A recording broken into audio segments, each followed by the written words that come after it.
Yeah, so my new team is TwoTwo Motorsports, and basically formed it just obviously being around the sport a long time, and was excited to go racing, and there wasn't a whole lot of options out there. So just fortunate enough to be in a position that I could start my own race team and have Dave Osterman, running it and doing all the running around, and he's been awesome so far.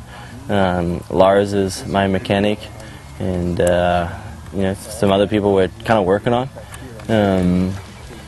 Shane is going to drive my truck, and then just keep everything else pretty much the same. So I got a semi, and I'm excited. It's been fun working on all that stuff and trying to get all the just all the pieces of the puzzle together, and trying to get the tent working, the wrap on it and all that kind of stuff. So I'll have my own semi just for me in it.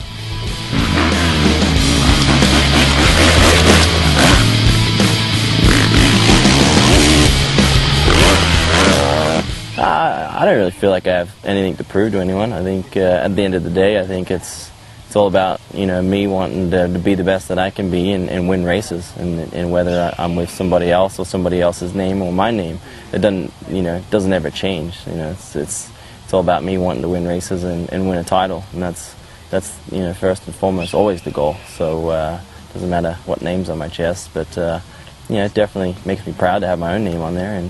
And the goal is obviously to have some sponsors step up, and I could represent them proudly. But at this point, it's TwoTwo Motorsports. Yeah, my Epstein Barr virus, I was really aggressive with it. Got a bunch of treatments done, and did everything that I possibly could. At this point, it's staying away, and my the signs of it and everything like that is very good. So I feel healthy, strong. And that was really the goal, when I stepped away from the Nationals in 2010. It was all about just trying to get back to a point where I felt good on a motorcycle and that I could go racing again. It's no fun doing it half-hearted.